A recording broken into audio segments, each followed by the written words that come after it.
Hello, everyone. Welcome back to my 2025 Power Rankings series. Today, we are talking about the Miami Dolphins, my 28th ranked team. I know at one point this was a team that could go toe-to-toe with anyone, and that was because of how explosive this offense was. Earlier in the McDaniel era, there wasn't a team that had a guaranteed chance at beating Miami. Miami was always a very pesky team because, like I said, they were able to explode the scoreboard.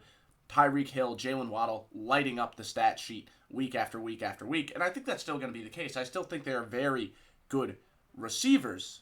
There's no doubt about it. Tyreek Hill has lost a step, but still, both of them are capable of separating quick because of their speed and then taking any ball to the house. They are such ridiculous playmakers, such effortless separators. But like I said, at least Tyreek Hill has taken a step back.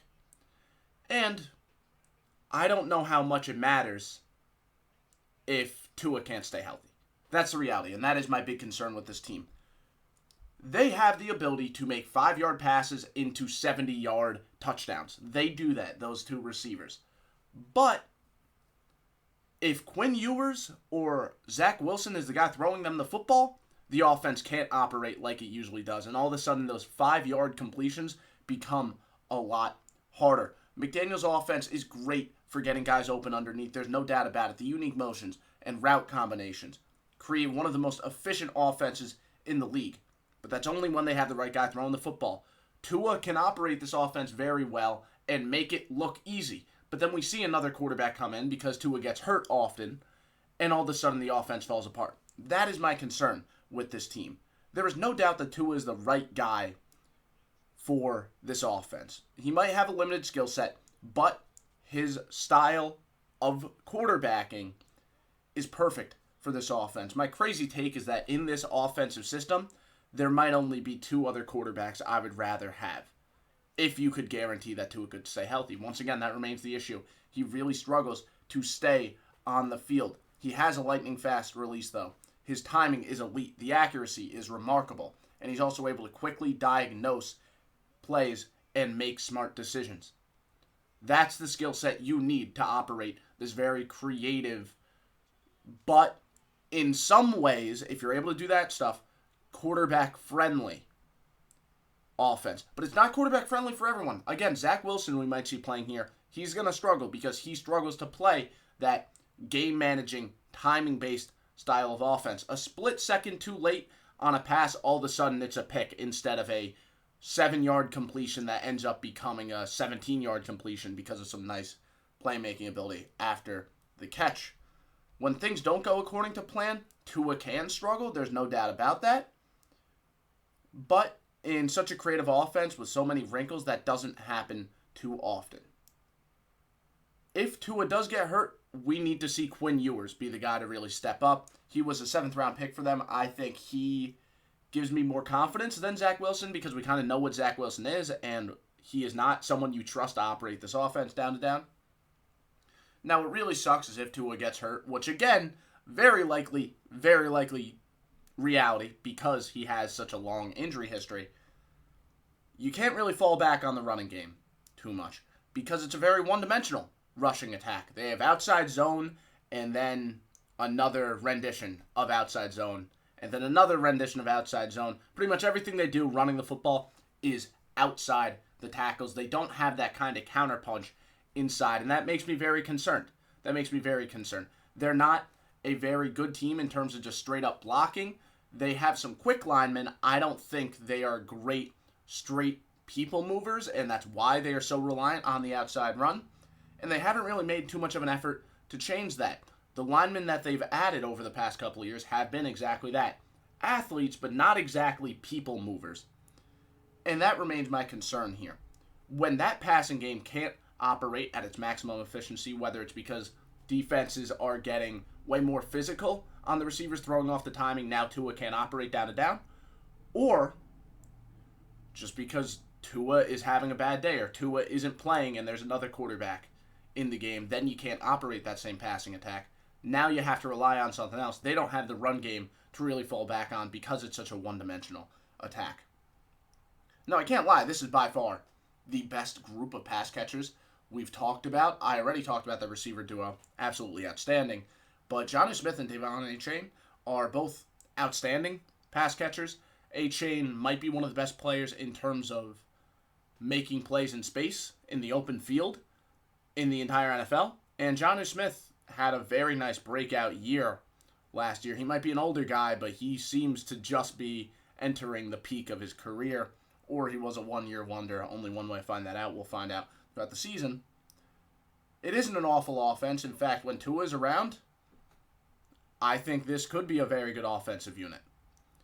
But the inability to adapt, right? We've seen teams, even when Tua's healthy, that are able to shut down the passing attack, and then they have no idea what to do. They have no idea how to counterpunch. They can't do it. The outside zone game is good, and you might get a couple of nice gains, but you're not going to get consistent big plays out of them. You're not. And that's why they struggle against these better teams, because these better teams are able to really lock in on throwing off Tua's timing. Now all of a sudden you can't rely on that passing attack as much because Tua doesn't have a vertical passing game. He doesn't have a good enough arm.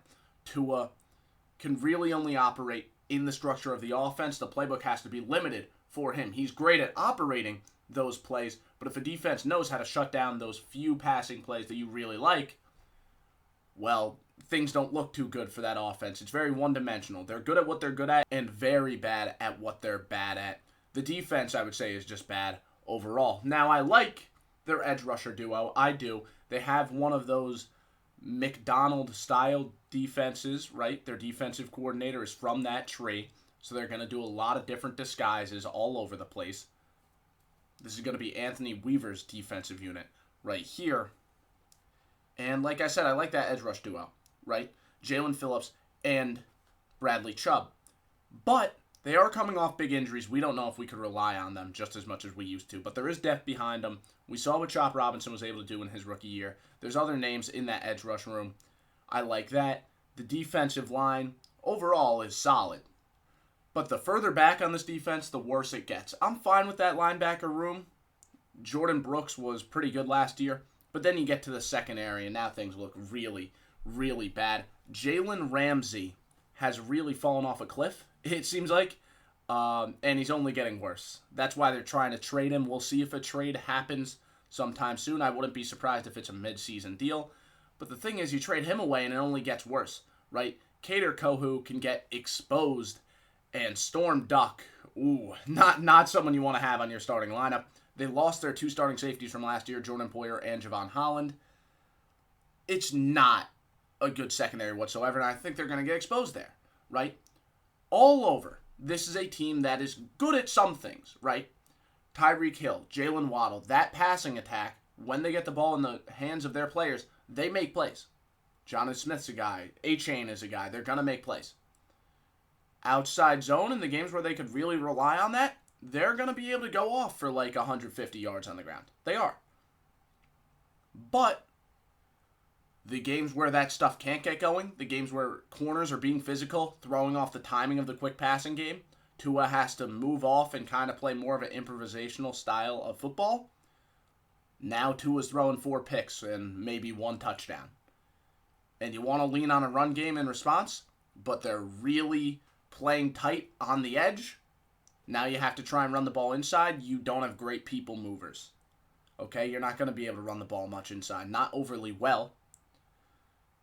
Defensively, I think if Chop Robinson and that edge rusher room can play well, if Bradley Chubb can recover from his injury and still be a good player, if Jalen Phillips can recover from the injury and still be a very good player, that could be a very nice room.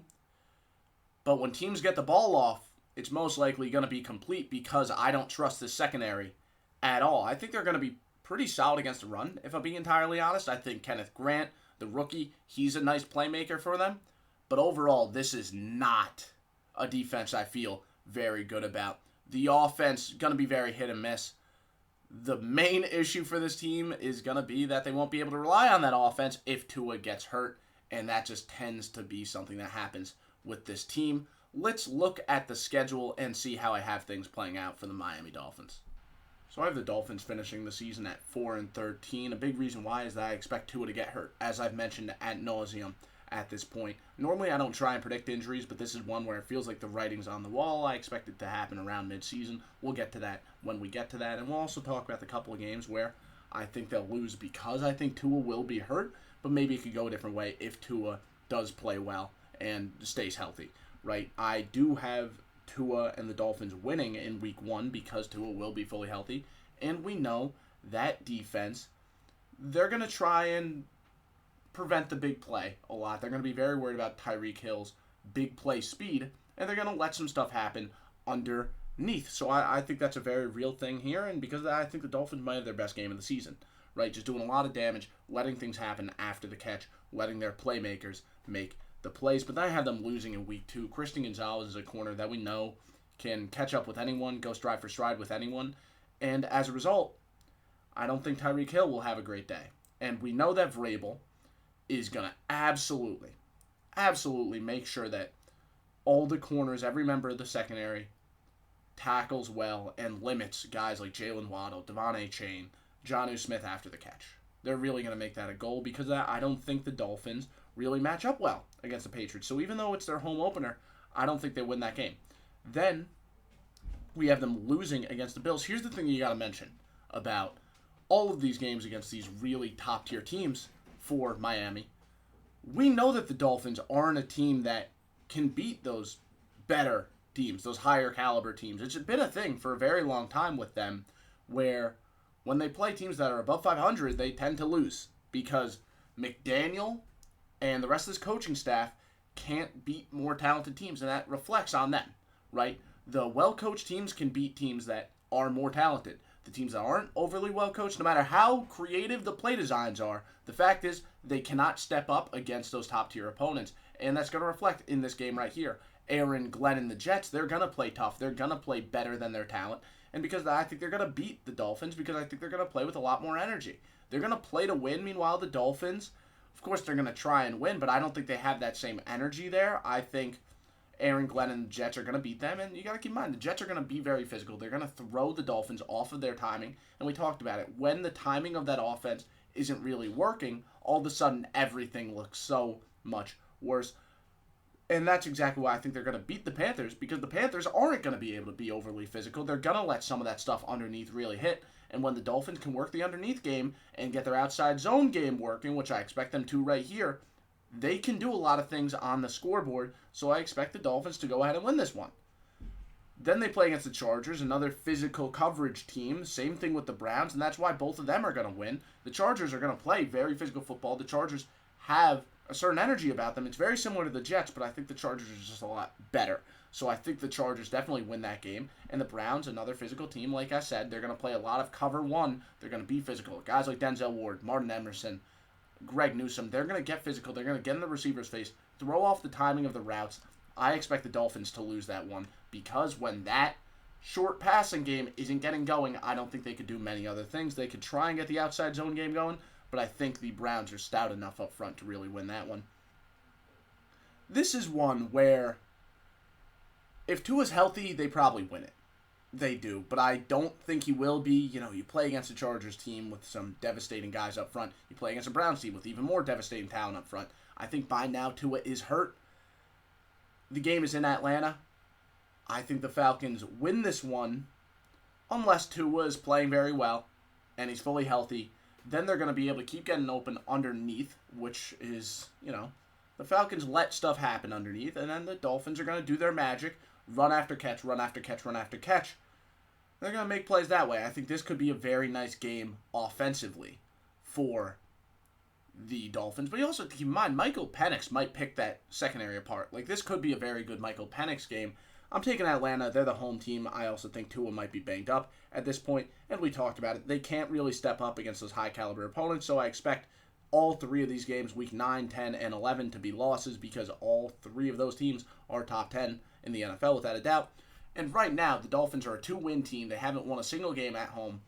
They have a home game after the bye. I think McDaniel is really going to lock in, make sure that they win this game right here against the Saints. There's no shot they get upset of there. It's just too important of a game for the Dolphins. But then we talked about it. I think the Jets match up really, really well against them.